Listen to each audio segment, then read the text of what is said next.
What up? This is your boy DoBoy, and this is the first installment of the DoBoy 2.0 show. It's my show. It's my podcast. Oh, let me talk into my microphone. What up? This is your boy DoBoy, and this. Damn it.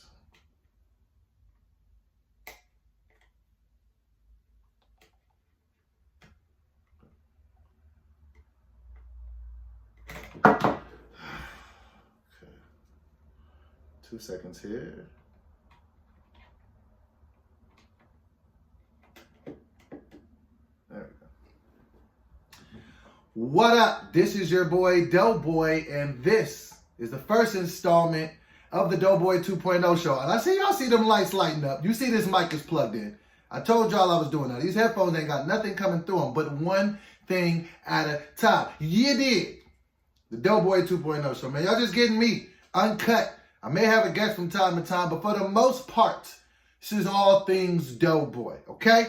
This is something that I've wanted to do for quite some time because I love the sound of my voice. And since this is the first episode of the DoBoy 2.0 show of 2021, 2021, what are you doing? Already had a bunch of topics that I want to talk about. And then today happened. Today is the 6th. All hell is breaking loose. I feel like 2021 is the dude on World Star that beats the other guy up but won't stop after he's done. You ever watch World Star and you see two guys fight and you want to watch it, so you're like, oh man, it's a great fight. And then one guy starts getting the better of the other one's like, oh man, this shit in now. But then it's that one guy's just like, he can take more. Wait, what? And then he like starts stomping the guy out completely, and then it just gets real gruesome. Like, yo, you gotta kill this guy? He can take more. That's what I feel like 2021 is. You seen what your big brother just did to 2020, to all of us, whether it was pandemic, losing a bunch of people, the economy is going awry. 2020 was easily everyone's toughest year. And 2021 was like, they can take more. First of all, Dr. Dre has a brain aneurysm, and that is not funny, and I don't want my lighthearted tone to take away from that. So prayers and speedy recovery to Dr. Dre right now. So that just already shows you like, what? Dr. Dre? The man that created the Chronic, that was responsible for NWA, Eminem, try to take him away from us, and then to add injury to insult, some guy realized that, oh, Dr. Dre is in the hospital with a brain aneurysm. Let me Google search his address and see if I can rob him. Okay. Oh, okay. So the year is trash and the people in it are trash as well. Okay. So getting off to a rough start. I wake up this morning. Last night I had went to sleep to Kanye and Kim Kardashian allegedly getting ready to be headed towards divorce. And that's one thing, because you never want to see anybody get divorced if you don't have, you know what I mean? Like, I genuinely root for love. And I'm a huge Kanye fan. But then when it is revealed the reasoning, the alleged reasoning for Kim and Kanye breaking up is that he cheated on her with a guy. Now, hold on one second. I don't want to mess the guy's name up. Hold on one second. Apparently, he's cheating, because I didn't want to say the gentleman's name wrong. Jeffree Star. Let's put a pin in that and come back to that. And then on top, 2021, they can take more. Then, now it's being reported that a bunch of people, Trump supporters, are at the White House right now, and they're talking about a civil war. Like, come on, enough, okay? 2021, and 21 is my favorite number, okay? 21 Savage is one of my favorite rappers. You understand me? 21 is my favorite number when I play blackjack. 21 is the legal age of drink. Okay, I just kind of went on the 21 rant. But don't come in here with this 2021. Like, seriously, like, it don't look like COVID getting no better. Now, I just want the year to get better. So we'll get back to those things that we're going to talk about, but let's just talk. Okay, so we made it to 2021. What did y'all learn or take away from 2020? Like, what did you take away from that year?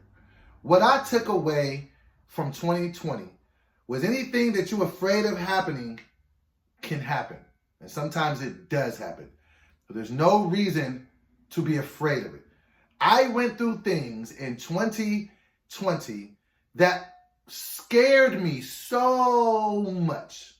And I was like, if this thing ever happened, if that thing ever happened, if I lost this, if I lost that, I would not be a happy person. All of the things that I said and then some were stripped away from me. And I'm still fine. So I say that to anybody out there. Just, you know what I mean? Don't be afraid. Fear is not going to serve you any good purpose. Whatever is going to happen in your life is going to happen. Now, you do have a lot of say over what happens in your life. But sometimes you don't. Sometimes people are going to do you wrong. Sometimes the ball is not going to bounce perfectly for you. It's okay. Just take it how it comes. Okay. All right. All right. Okay. Oh, okay. 2021. You want to just make me look stupid and I can't even hear anything in these anyway. But I'm going for the aesthetic feel. You understand me? So that's one of the biggest takeaways that I took from 2020. Is that it's really no point in being afraid. Like, it's almost like if you get into a fight. If you get into a fight and you are too afraid to throw a punch, you're probably going to get beat up. You got to be able to move around. You got to know that you're probably going to get, like life is a fight. That's what I learned from 2020 as well. Life is a fight, and you're going to get hit. You just going to have to accept that. It's not going to be a situation where you just get to go punch on everybody else and nothing ever happens to you. That's just simply not the way life works. You're going to have to get in there. You're going to have to give out some punishment. You're going to have to take some. So that's what I learned more or less about 2020. But the biggest takeaway I learned was that we need to learn how to get uncomfortable and stay uncomfortable. Ooh. Get uncomfortable, stay uncomfortable. What do I mean by get uncomfortable and stay uncomfortable? I never seen myself grow when I was content. Even when it's like, most comedians will tell you, you learn the most from your bomb set. When you're bombing, because you know what doesn't work. Too many times people just go along with the things that they do well. So I learned to just get uncomfortable. When I was uncomfortable with, once I got comfortable with sobriety, I lost it. 939 days. Once I thought I had it and started coasting, I don't need to count days. This and the third. I'm perfectly fine. Oh, now you're back drinking again. So no, you don't want to do this. Get uncomfortable, stay uncomfortable. I learned that in my career. When I was hungry, when I was fighting every tooth and nail, trying to get, companies to hire me and different things, I was ready to do whatever until I got what it was that I thought I wanted, and I got comfortable. It's almost like when you look at it like this, right? Think about your first day at your job versus your last day. Let's just assume that you got fired, right? Think about your mindset the first day you got that job versus the last day. First day you get that job, you all in. You understand? You all in. You done set out your outfit for your first day. You got your first day fit on the bed. You ready to go get it. You can't wait to get there. You get there 30 minutes early. You want to meet all the new people. You want to meet your new coworkers. You are all in. You're uncomfortable. You don't want to show them anything that's going to make them change their mind on you. You want to stay engaged with the people that have given you the shot. So you go hard. All right. First day, second day, first couple of weeks. Let's just say the first month. Let's just say the honeymoon period. First 3 months, you all the way in. Now you off probation. Now it's, I'm out hanging with the homies. I'm a little hungover. I'm going to call it a day. I'm going to start using. Then you start dabbling in your sick time. Then you start using your vacation days just to go kick it. Then you just late. Now you don't really care about your quarterly review because you got the job and you ain't tripping off 30 cents an hour raise. Like, that doesn't mean that much to you. And then your behavior just starts to, now you're coming in late. Now you're getting written up. Now you're on that. Now you are a shell of the person that you were. And by the time they get sick of you enough to where they got to get rid of you, you can't wait to be out the door because you got comfortable. Weight loss the same way. Once I lost that 200 pounds and got down to 285, I stayed there for like 3 years. A lot of people don't know I got down to 285 in 2016 and stayed there. Why? Because that was just, the big homie that gave me the 15 bands, to celebrate. Now I'm comfortable. I got it. You always fail when you get comfortable. So get uncomfortable. Stay uncomfortable. I got comfortable 2020. Top of 2020, might have been a little arrogant. Might have been sipping a little bit too much of the DoBoy Kool-Aid. The DoBoy Kool-Aid. I might have thought too much of this was me. Wasn't giving other people their props and wasn't giving God his glory. It's just me. It's a DoBoy thing. Okay. Get humbled if you want to. So that's the biggest thing that I learned coming away from 2020. Is just get uncomfortable and stay uncomfortable. Because now I'm uncomfortable with a lot of things, but now things are starting to click. I'm uncomfortable with this page. That's why you're starting to see more content. I want this page to grow. You know why? Because I see myself get comfortable on other platforms that I didn't know. And so now I'm like, no. I'm uncomfortable. Yeah, I see what, but every 16.3 thousand of y'all that rock with me, I love every single one of y'all. It means so much more to me. We'll get to the millions of subscribers. Just know the 16.3 that's rocking with me right now makes me uncomfortable and it makes me want to work hard to give y'all the content that y'all deserve. Get uncomfortable, stay uncomfortable. That's what 2020 taught me. And the last thing I would say 2020 taught me is you got to learn how to pivot or die. Pivot or die. And I know that is that sounds harsh, right? But it's real. You got to pivot or die. And I don't mean literally. I don't mean like you're going to die. But I mean in your business, in your personal life. Quit crying about the fact that it's closed outside. Figure out how to get some money inside. Or you simply not going to eat. And if you can't eat, then if you don't eat, then you see what I'm saying? Pivot. Okay, we get it. And we don't know when it's going back to normal. Pivot now. I see a lot of my comedian homies and they just don't seem to know what to do because all the money was on the road. Okay, some money on these digital platforms. The people that y'all was crapping on this whole time, saying they wasn't real comedians, they getting money. I didn't see some of these bank statements from some of these brothers. It's money out there. Pivot. Oh, the gyms are closed. I can't work out. Okay, can you do some push-ups in your room? Pivot. Does that mean that your fitness dreams just died because the gym closed? Or was your fitness goals all predicated on having a place to work out with other people and buy a cool protein shake after whatever? Pivot or die. Period. Think about that. Think about when Blockbuster had the chance to purchase Netflix. I think it was like for $5 million or $50,000, something relatively cheap. They said, hey man, this is gonna be the new thing. But Blockbuster was like, no, we charging people so many ridiculous. Do you know how ridiculous that was that we used to have to pay late fees? You know how many billions of dollars video rental places must have made from late fees. Late fees, right? You would rent a video for like $3, and if you brought it back a day late, they charge you another $3. And $3 every day until you brought it back. Great business model for them, by the way. And so this new kid on the block comes and, hey man, we want to do this thing, digitally. And Blockbuster couldn't see it. Why would we do that? Why? Get out of here, kids. Scram you. Look at Netflix now. Netflix has revolutionized the game so much. You buy television, there's a Netflix button on it. Come on now. You don't hear me right now. There's a button. I could grab I don't want to get up right now, but I could grab my television remote and show you a Netflix button on it. Netflix and chill has become a part of pop culture. And years ago, Blockbuster could have pivoted. They didn't pivot. What did they do? They died. When's the last time you've been at Blockbuster? When's the last time you rented a video? You got to be able to know this is changing. And if you don't know right now that nothing is going to be the same. Shout out to Drizzy Drake. When is Drake dropping? That's what I want to know. Nothing is going to be the same. And if you don't have the mental telepathy, the mental telepathy to understand that, I don't want to say I feel sorry for you because I'm not the person to be pitying nobody, but woo! I had to pivot out of depression or that would have killed me. You understand? And I want to be careful when I say something like that because I don't want to make it seem like, you know, depression is a choice. But I had to take my mental health very, very seriously or that would have killed me. Okay, we're just going to leave the plug out because it's not really plugged in anywhere. I'm really just doing this for the aesthetic. So here's what it is. So I had to pivot out of alcoholism or I would have died.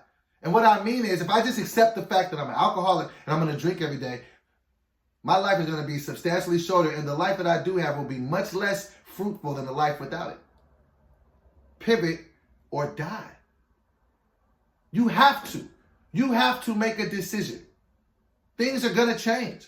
People are going to change. People might bail on you. What are you going to do when nobody's coming to save you? That's another thing I learned in 2020. Nobody's coming to save me. Nobody's coming to pick me up out of this situation and walk me out of it. So you know what? I better figure it out. Nobody's coming to save you, bruh. Period. If you think somebody's going to just be like, you know what? Doe is going through it. Me go to his house, make sure every day he does what he's supposed to do. He gets the proper help, sleep, rest that he needs for his mental illness and his... You think that's really going to happen? Okay. Well, if you do, I got some beachfront property I want to sell to you in Arizona. Okay? And we want to sell that today. So, yeah. So those are a couple of the lessons that I learned, man. And just keep going.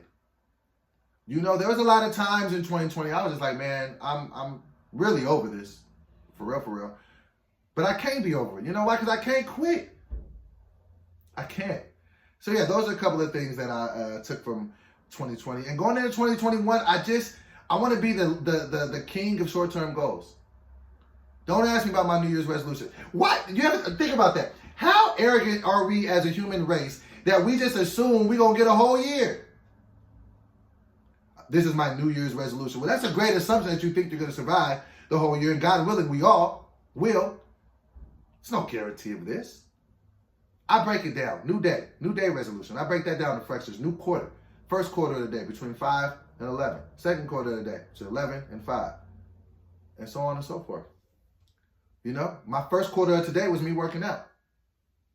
Did an hour on the elliptical, did some push-ups, some sit-ups, got my stuff together. Still in the first quarter, like, I got to shoot this piece of content. Second piece of content, I got to write. You know what I'm saying? I got some projects I'm working on. I got to write. I got to read. Then after that, you know what I'm saying? My last, little couple hours, I'm going to relax, eat dinner, get ready for the next day. So those are some of the things that I took out of, 2020. And just moving into 2021, man, like I said, I want to be the king of short-term goals. And I always want to be cooking. ABC. Always be cooking. And I don't mean food. I mean, just always, let's get after it.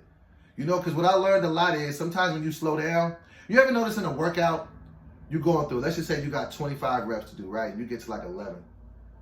And then you just feel like you just ain't got no gas left in the tank, right? And so you stop. You ever realize sometimes it's harder to get it back going than it would have been just to keep going? You ever been doing some cardio and you stop jogging and you walk for a couple minutes and then you start trying to get up and it's like you probably would have been better if you just would have kept going.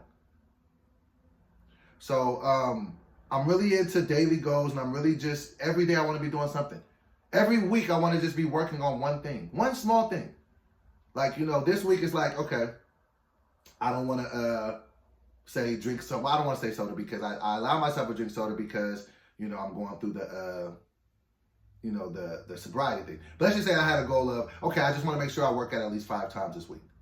That's a very tangible goal that can happen. It really could. You know what I'm saying? And now that we're already into this week and today is Wednesday, I already have 2 workouts in. And today is Wednesday. I got Thursday, Friday, Saturday, and Sunday. Sunday starts next week. So I got Thursday, Friday, Saturday. I got to work out the rest of the week. But I can do it. It's a tangible goal. If I just get some level of workout for the next 3 days, then boom. And the next week could be like, hey, I don't want to eat out. If you do that, by the end of the year, you done worked on 52 things. Stop trying to build the castle all in a day. You see what I'm saying? So that's really what I'm on, balance. Balance is key for me. And really another thing that I'm focusing on this year, just being happy. Happiness is underrated. Happiness makes life just much easier.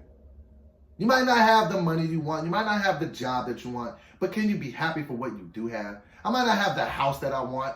I would love to have a mansion. But you know what? I'm glad that I don't have a roommate anymore. I would love to have a great car, you know, like a brand new, like my dream car, like a Range Rover or something like that. But I'm glad that I have a car with no payments right now. You know what I mean? I would love to be 195 pounds with abs, but I'm also happy that I'm no longer 486 pounds. And I'm glad that 266 pounds seems like a failure to me when in all actuality, this is the lowest weight that I've been at as an adult male since I was 21 years old. It's all about perception. And I push for the happiness. I push for the happy button. I push for the happy button. All right, so what else do we have? This is something I want to talk about. Why does it seem as if African-American quarterbacks have a much harder plight in the NFL than their white quarterbacks? Now, I'll even open it up to ethnic quarterbacks because I wanted to also reference the quarterback from the Dolphins, David Tuhunga. I mess up people's last names. That's no disrespect, David. But this is what I'm saying. It really ticked me off two situations, right? Last week of the year, the Eagles, now mind you, Carson Wentz has been benched because of his poor production, even though he's getting buku money guaranteed, right? It seems like these white quarterbacks get that guaranteed money, just whatever. All right, so he gets his money, blah, blah, blah, blah, blah, right? And it was a game in the fourth quarter that was highly competitive. Mind you, the Eagles were only down 3 in the fourth quarter. Now, you got this kid, Jalen Hurts, who is a rookie. Well, it's his second year. Second year player who had took over the starting reins, and he was, starting to get some decent footing. You can give this kid an opportunity to show what his moxie is, how he acts under pressure, and he would have won that game. Everybody can concede that. But you got the head coach, Doug Peterson, who's like, well, I wanted to let, the fourth string quarterback get some reps, who's a white guy, and just put him in and just basically tanked him through the game. For one, it just looks terrible just for integrity purposes. But another reason why would you just go out of your way to make Bruh look bad? Like, why? Like, just why? Like, you could have made him look, and I don't want to hear what people have to say about, they're, lobbying for a better draft position because, they would have had the 9th position had they won and the 6th position had they, lost. Nah, bruh. And even if you can do that, you take one for your quarterback. Show some confidence in your quarterback. And he was already not trying to be concede to give Jalen Hurts a job after he clearly came in and outplayed Carson Wentz. He was just like, we'll see. Like, it's just, they don't treat white quarterbacks like that. And then even how they did Dwayne Haskins. Listen, I don't really like Ron Rivera and how he really be moving. And I'm gonna tell you why I like Ron Rivera. So the Washington football team, side note, how are you guys multi-billionaires and you still haven't come up with a name for your football team and you still call them the Washington football team? That's ridiculous. But that's neither here nor there. So the Washington Redskins, they cut Dwayne Haskins, second-year player as well, 23-year-old, top 15 pick. It was the 15th pick overall. You cut him because, last year he took a selfie with a fan at the end of a game when the game was still going on. He was supposed to be in victory formation. Okay, I'll give you that. And then people were getting on his work ethic, whatever, this and the third. And then he had a situation where he was at a strip club without a mask on. Okay. So you cut him. You cut him 5 days before a win and get in playoff game. And you knew he gave you the best chance to win. And even if you thought Alex Smith could give you the best chance to win, shout out to Alex Smith. He's fought back from a lot of adversity, so shout out to that brother. So let's just say that you thought that was the right thing. I'm not even saying that you couldn't have moved on from Bruh. You cut him? You cut him to make him look bad. And I'm not rocking with that. Now, was he right for what he did? No, he's also a kid. He's a child. He's 23. Are you kidding me? You mean to tell me that there's nobody else with any enough of leadership that can just sit Bruh down and be like, Bruh, you wildin'. We need to talk. Come here. He's a kid. Second-year player. Playing in in a league this year where it's different than any other year. No preseason. In the middle of a pandemic. Now, was he right for going to the strip club? He probably shouldn't have done that. It probably wasn't, especially with Ron Rivera just beating cancer. I get that. It probably wasn't, but that's what 23-year-olds do. And this is his first pandemic, and I just felt like you didn't have to handle that kid like that. Like, nah, bro. And another reason why I'm not rocking with Ron Rivera is for the way they did Cam. Bro, you really sat there and it was all good when Cam took you and had you looking like a genius to the Super Bowl when he had that MVP year back in 2015 or was it 16? Either or. Oh, it was lit there. Bro, you ran him into the ground, never got him no adequate weapons, and that's nothing. They never give black quarterbacks adequate weapons. I hate that. You never got him a number one receiver for real. He was throwing, his number one receiver was Greg Olsen. You get everything you can out of the man, make him just get his body decimated, and then you just wait. Like Cam could have had a much better offer. You kept him on the team until after free agency expired, all the draft and stuff, and then you just let him go. It's like you sabotage that dude. And now they're talking about the David Tahunga era might be over in Miami. This dude is a rookie. But I be seeing quarterbacks like Kirk Cousins just get caked off. Like Matt Stafford loses all the time. Like he gets these, wild guaranteed contracts. Like, and it's just sad, man. Like I really need something to change in the NFL because and we're not even going to get into what they did to Cat back in the day. You know what I mean? So it's just like, why do black quarterbacks get this different treatment? Like, why? I'm not saying that Dwayne Haskins was above discipline, but to cut him, you could have just started Alex Smith and let him compete for the job next year. Like, that's what normal people would do. But no, you want to embarrass him. He's a second-year player. I'm not rocking with that. And Doug Peterson's a clown, too. Like, I'm not, bruh. No. So the NFL needs to get it together because I'm just now getting back into the NFL. I had walked away for reasons like this because I feel like it's too many black people in this sport for y'all to be acting racist. And that felt racist to me. I don't feel like he would have done that to Carson Wentz. I don't feel like, actually, maybe that's not even black. Maybe that's just a terrible coaching thing. But the treatment of young black quarterbacks, I don't like it. I feel like the treatment of young white quarterbacks is just, it's just different. Look at Mitch Trubisky. He's been struggling for years. He still got a job, all that guaranteed money. They probably finna franchise tag him. Look at Nick Foles. I just don't like it. Why don't y'all have just as much, that's all I'm asking for, have just as much patience with young black quarterbacks or ethnic quarterbacks, minority quarterbacks, as you do with white. Because it just looks disrespectful. And, throw you right into it. All right. Let's talk about some other things. I want to talk about this. I'm going to give a review. I know I'm all over the place in my podcast. But I will be doing reviews as well. Cobra Kai third season dropped recently. And I won't be giving any spoilers, so you don't have to fast forward this. First two seasons, let's talk about those first two seasons. The first two seasons of Cobra Kai was so lit because it's like very much like a vintage piece, like a feel-good piece. It takes you back to the 80s from the way that they talk to the way that they were driving and the constant flashbacks. It kind of just had an 80s vibe to it. First two seasons, loved it. And the fight scene at the end of the second scene might have been one of the dopest fight scenes I've seen in a long time.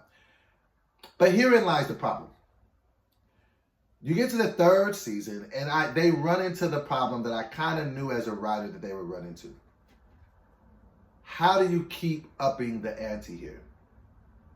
You see what I'm saying? Like, I get, like, it makes initial sense when you have Ralph Macchio and, and then old boy from Cobra Kai kind of being the struggling dude, and then their interaction with each other. They both got kids.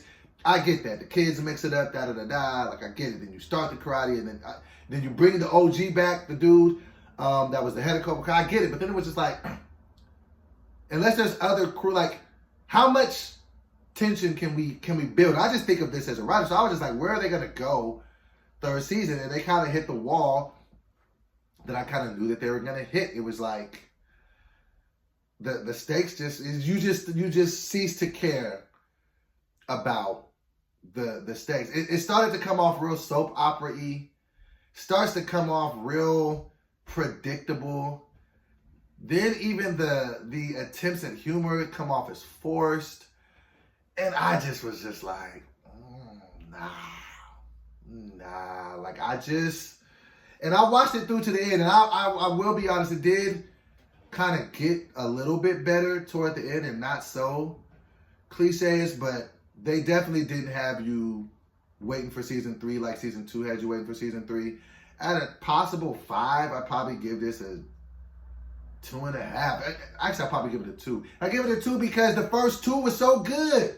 It was almost like the first season of Empire. The first 2 seasons of Cobra Kai were like the first season of Empire. And everybody knows the urban legend on that. It was like, the first season was so good, they was writing like a second wasn't coming. And then when they got renewed, they were like, well, what do we talk about now?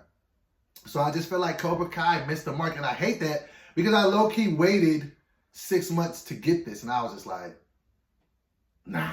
So I don't know if I want to see season 4. Like it just the corny things about it, and it was just like, yeah, it just, that to me personally. I mean, but y'all can hop in the comments and let me know what y'all feel about, it. But I just was like, nah, it wasn't. This ain't it, Chief. But no, let's talk about the things that we started off the show with. All right, like I said, Dr. Dre, brain aneurysm. Apparently he's tweeted, since this has happened, and he's basically let it be known he's okay. I'm not too versed in aneurysms. I just know that it's a serious thing and you can die from it. But shout out to the fact that he is out. I wonder I don't know what causes aneurysms or how you get them, but he seems like a really healthy guy. So aneurysms just must be something. I don't know if you can control them or not, but it's coming off to me like it's just must be like a fluke thing. It's just, you don't know. It can happen or whatever. But please shout out to him and speedy recovery to him, and whoever that was that thought that was a good idea to go and try to rob his house. Like, what are you thinking? You think just because something happens to somebody they're not gonna like lock their door? You think that, oh man, I gotta go, or that nobody else is there? Like, I just shout out to Dr. Dre. Dr. Dre is actually one of my favorite producers. And I just feel like, I kind of feel, kind of similar to Dr. Dre in certain ways. Not to like compare myself to his greatness, but Dr. Dre had some situations where, he was with NWA and he was kind of with Death Row. And then after Death Row, he was kind of like in limbo, like nobody kind of really knew, his next step. And I kind of feel like, career path-wise, I'm kind of like in a similar situation. Like, I've had some good successes in my past, but now it's just like, okay, well, what are you going to do now? What are you going to do when you take all those other elements away from you and now it's just you? What are you going to do? So I actually find a lot of inspiration from Dr. Dre. I'm actually wearing some Beats by Dre headphones. Dr. Dre was one of the first people who booked me. Well, not him particularly, but I booked a Beats by Dre commercial that I got cut out of. I met Nipsey Hussle in that commercial as well. Rest in peace to Nip. And Serena Williams, but I subsequently got edited out of that commercial. But speedy recovery to Dr. Dre, not only from this aneurysm, but I hope he gets a speedy recovery from this from his ex-wife that's trying to take all of his money. I didn't want to make a joke about that. Like, was this caused by the stress? Because I never like to joke about things that are serious. But I hope that he is delivered from this woman who is clearly trying to take all of his money.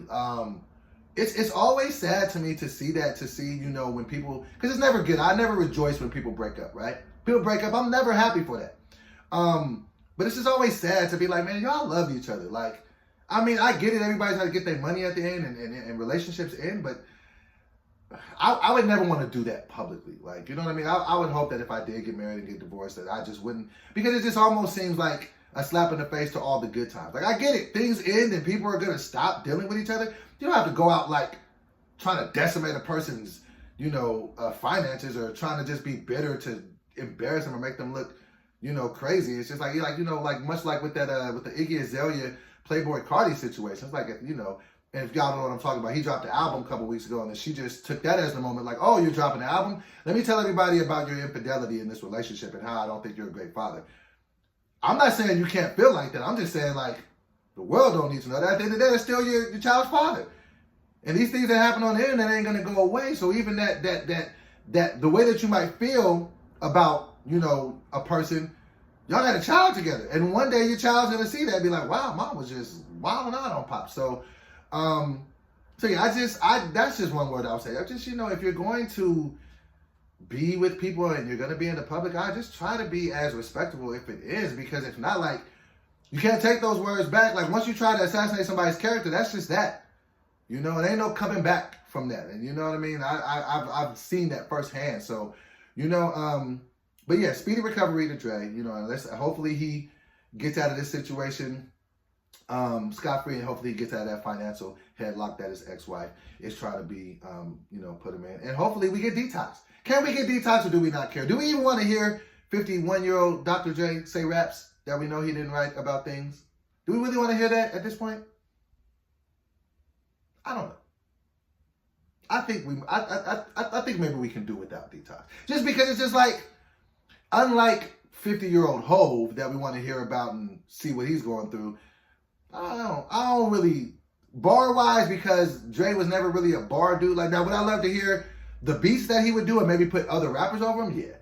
But I don't think we need to have people write raps for, and I'm not shading him, but he clearly said he don't be writing his raps. So, maybe we could put a pin in detox. All right, now let's talk about this Kanye thing. Now, this Kanye situation is, now,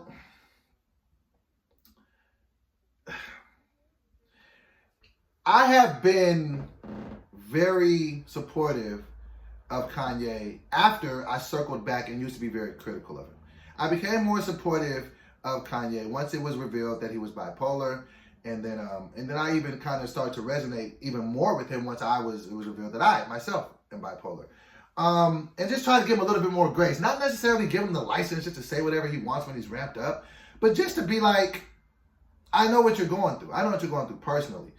But if this is true, okay, if it does come out that not only did Kanye cheat on his wife, Kim Kardashian, but that he cheated on her with a guy, and I don't have anything wrong with if he wants to be with a guy, but if he cheated on his wife with this gentleman, I think this might be the point where I'm just like, okay, Kanye, like, this might be where I kind of hop off the Kanye support train. And let me explain what I mean by that. Now, am I sitting here saying if somebody cheats, I'm off, I'm out? That'd just be hypocritical, because not only have I been cheated on, but I've cheated before. So that would just be no. So it's not that he cheated. And it's not even necessarily the fact that, I mean, even though I do feel like it's a different level of disrespect when a guy cheats on a woman with a guy, I just feel like you're exposing them, you're exposing that woman to stuff that I just feel like, bro, just be who you are. Like, if you want to just go out and do that, you don't have to be lying. But first of all, I think it's just lame AF to cheat, period, regardless of gender. So let's just take gender out of it for a second. As a matter of fact, let's just leave gender out of it. Because I don't, the last thing I need is for people to somehow twist that up and say that that's a negative thing for me to say. But just to cheat in general, just to me, it's just a level of immaturity. And I'm somebody who's cheated. It's just like, why can't you just be mature enough? Because I feel like when you start cheating on people, you rob the other person of a quality, of the ability to make a quality decision. Because they're staying with you based on the fact that they think that you're being, faithful to them. Now, if he's cheating on her with this guy, it's just like, bro, what are you doing? Like, it just goes against everything else that you said. Like, this was against, all the Jesus talk and and I think that's, and I understand that when people are talking about religion and different things, it's like, oh, separate it from the person and just, no, but it's just like, you really out here putting on for the kingdom of God, and that's fine. But, maybe you shouldn't be cheating on your wife with this guy, if that's in fact what you're doing. But if you did do this, in addition to all the other things that have gone on, it's just like, bro, I can't. Like, that's just... And then let me say this. This may be an unpopular take. If it is revealed, and I'm not lending my opinion to whether it's true or not. If it is true that he cheated on his woman, regardless if it was a man or a woman, I just feel like that's trash. But I feel like it's, So that's how I feel. But this may be an unpopular take. If it is revealed that Kanye cheated on Kim with Jeffree Star, would it be remiss to say that maybe we had it wrong on Kim all along? Hear me out. The narrative that I've at least seen on Kim is that she's a culture vulture, she's a black man eater, she spits them out, throws them out, she's a homewrecker. Kind of like that's the narrative a lot of Kardashian women, or the tag that's been on them, whether it's true or not. What I've seen with Kim Kardashian over the last, few years, actually, we can take it back even further. So we know how she got famous. She had a tape with, RJ. That's nothing new. But since then, what did I see Kim do? Seen Kim build a multi-billion, I don't know if it's multi-billion-dollar industry, but just with keeping up with the Kardashians, just to be able to have a show on TV for 20 years. And people can say what they want to say. Oh, it's just sensationalized BS. It's this, and that. It's this, and the third. Okay, you do it then. It ain't that easy. When was the last time anybody said anything about Jocelyn from Love and Hip Hop back in the day? That's no shade to her. But when was the last time I talked about it? Like, it's hard to stay relevant for 20 years, have people care about anything for 2 decades. Like, for 20 years, like, she has remained in the public eye for a very, very long time. When she was married to Chris Humphries, I never heard anything about her cheating. Now, did she, end up leaving him and getting with Kanye? Yeah, I mean, I guess you can make an argument for that, but, she was in the marriage for, very under 3 months. And I was a person that was married for 84 days, so I can, empathize with changing your mind. It happens, right? But let's just take it since she got with Kanye. I've heard no scandals about Kim. Not heard about her sleeping around on him. In fact, I've seen her take it very seriously on prison reform. Heard her, seen her get a couple people released out of prison. Start to make some strides to get C Murder out of them, out of the penitentiary. She's talking about she wants to further herself and take the test for the bar and become a lawyer. And even with all of Kanye's antics, never seemed like she kind of hung him out to dry. I've never seen her speak anything negative. And maybe I'm just naive. Maybe all of these things are being put out, from the Kardashian squad behind the scenes. Maybe that is true. But I don't hate Kim Kardashian nearly as much as everybody else does. I see a woman that's a businesswoman. I see a woman that, from all accounts that I see, is a great mother, a great family woman. She seems like she values family. She seems like a great wife. And if she got turfed and got cheated on by Kanye with Jeffrey, my heart would bleed for her. And I would be like, damn, like, maybe people got it wrong about her. And if Kanye's cheating, bro, I don't like getting into people's personal, messy business. I'm just saying, bro, like, this is what comes along with it, man. And if this is, you kind of gotta you gotta be yourself. This is one of the things that I always pride myself on, right? You need to be who you are at all times because people are gonna see who you are eventually.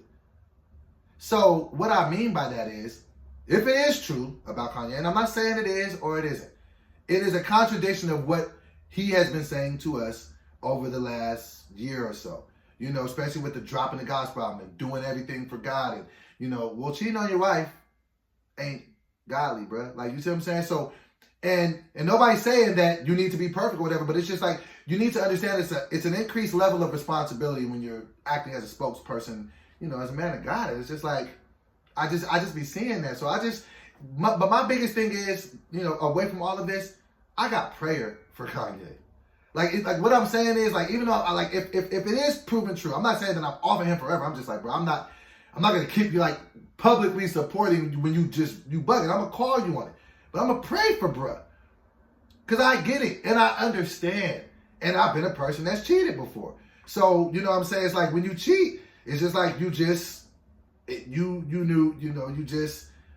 seems like a good idea at the time, and then once you realize that you probably really hurt the other person, or even if they don't find out, then it's like that's when you deal with the guilt or whatever. My biggest thing is I just pray for healing for Kanye. It just seems like he has had a very tumultuous last few years. Ever since his mother passed away, rest in peace to her, I just feel like he's just been trying to find his way. So I hope that he finds it. If they get divorced, I hope they have a cordial divorce, and I hope that the kids are not affected. I hope it doesn't get messy. But Kanye, bro, come on, bro, tighten up, man. Like, I hope this is just a rumor and a hoax, and it's just an internet thing, and everybody just ran with it. Because I hope it's not true, because I don't want to believe that, bro's out here doing it. But even if he is, listen, we'll pray for the Kardashian West family. I don't know if that's hyphenated like that for real, but I just want to pray for them, because that's even more so. It's just like, dealing with this in a public eye must just be difficult for that entire family. So I don't want to pour on and dump on and be one of the people that's just like, oh, he's crazy, he's this, he's that. I'm just like, bruh, If that is true what you're doing, you should stop. And if the marriage comes to an end, I just hope it's cordial on all ends for everybody, and different things like that. All right, where are we else? Where else are we at? I think I'm almost done. Yes, almost is. Okay. All right. Why is it so hard to lose weight? This is something I want to talk about as well. Why do you guys think that? Why do you think it's so hard for you to lose weight? I have a theory. My theory is you don't really want to lose weight. And let me point with the thumb more than a finger, because I'm better at that, right? The reason why I never get to the body that I want to is because I don't ever really want it. I actually get real, it kind of ties into what I was saying before, comfort. The fact that most people can see me and remember when I was 486 pounds and now I'm 260 something. A lot of times that's good enough for me. The praise and admiration I get for that, oh man, you got that weight off, or oh man, you kept it off. Sometimes that's enough. And sometimes we fall in love with the congratulations and the love that we get for that. Because when you really think about it, it's not that difficult. It's not rocket science. You eat healthy, and we all know how to eat healthy. Like, nobody needs that. Just when you really think about it, you don't really need a nutritionist to tell you how to eat. You know what to eat. You know, yes, you know the carb. We all know about the carb thing. Like, you know what I'm saying? Like, yeah, you know, you don't have to just be 100% off carbs, but, you know, maybe limit them, and maybe limit them later in the day. Maybe don't eat a ton of bread, because we know what it does. It turns it into sugar and it breaks it down as fat. So we get that. But we all eat donuts and, you know, whatever else. We know fried food ain't good for us. We all eat KFC. So I've come to the conclusion we don't really want it. We don't really want it. Think about it. You ain't even got to be a genius in how to work out. You understand? But you know how to work out. You know good enough to where if I do some push-ups and some sit-ups and some squats, that's just basic. Now, of course, if you want to get into being a bodybuilder, then but do you understand that people don't want it so much that they'll pay somebody to sit there and tell them what to do? You know you got to work out. You know you're not motivated. So you'll pay somebody to sit there for an hour with you. You shouldn't have to do that. You don't have to pay nobody to, you know what I'm saying? Just think about that. So the reason why I feel like it's so hard is because we don't really want to do it. And if we really don't want to do it, then just shut up. It's a lot easier to stop talking about it. And this is coming from somebody who talks too much. I should have been had six-pack abs. But I'm lazy, and I don't really want it. So you know what? Let me shut up until I get it. So now I'm not really, yeah, I'll post my videos of me being it, but I'm not going to keep talking about it. I was doing some sit-ups today, and I quit, right? I was just like, well, this is why you don't ever get it. It's all those little, all we are is a walking microgasm of our thoughts, right?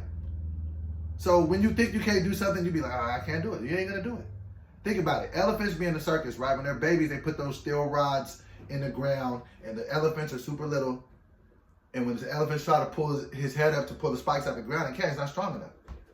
Fast forward 20 years, elephant's the biggest thing in the room. It can absolutely do that, but its mind believes it can't do it, so it doesn't even try. I got that analogy from The Secret. Don't think I'm out here trying to steal game. Watch The Secret. It's all in your mind. Another thing I got from The Secret. When they put sensors on the mind, and they had a man run a 100-yard dash, one part of his brain lit up. They had the same man sit down and imagine himself running a 100-yard dash. Same part of the brain lit up. What does that tell you? Your brain don't know whether you're doing it or not. Just do it. But that's the way.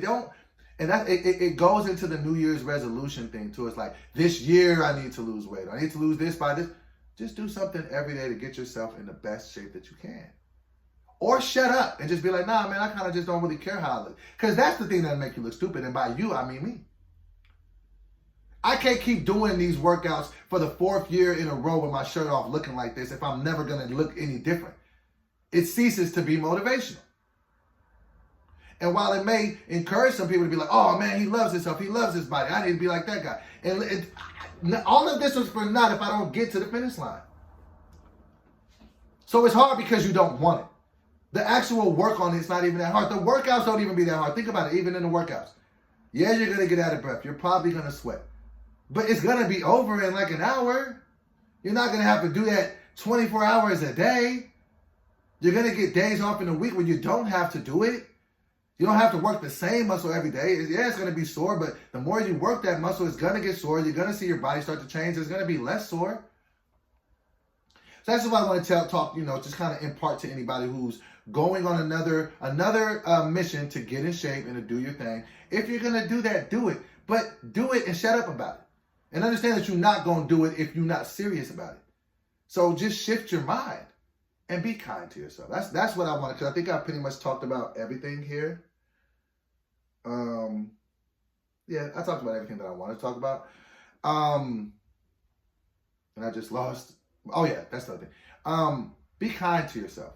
That's what I will end this with. That's what I will end today's podcast with. Just be kind to yourself, man. Like, you got enough people out there that's gonna say enough stuff about you that ain't true, that's mean, that's whatever.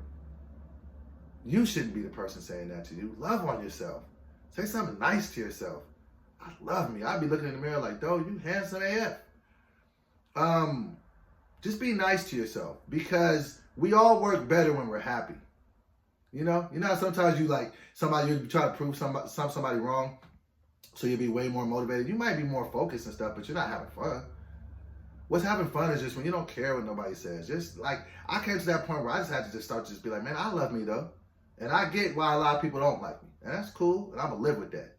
But I love me. I think I'm pretty cool, man. I think I got a lot of dope insight to bring to the world, And that's just the type of time I'm on. So just look for that happiness, man, because I feel like this year will be the best year of your life if you live it. You just look for that happiness every day. Like I said before, it's, if you change the way you look at things, the things you look at will change. It's a fact. So there it is. First episode of the DoBoy 2.0 show. I'm going to be having guests here and there. I don't know how frequent I will, but this is just me talking about things, man. Please hop in the comments. Let me know if you guys liked it. Let me know if you guys like the format. I appreciate you. If you guys are still staying here to the end, I'm going to make another video making this announcement, but I'll say this for y'all. Actually, I'll wait. I have an announcement about the content, like how I see like the commitment of how many pieces of content I can do and what the audience is levitated towards. So yes, so I'll make an announcement video about that. But stay in the game, man. I'll be here every Wednesday with you guys to drop them. And I will be dropping them earlier in the morning. This is my first one, so forgive me for this one. But yes, we will be back next week for the DoBoy 2.0 show. I want you guys to be blessed. I want you guys to be happy. I want you guys to be good in your mind, body, and your spirit. I want you to be nice to yourself, be nice to others, and I want you to get everything you want out of this world. I have been your boy DoBoy. This has been the DoBoy 2.0 show. Peace.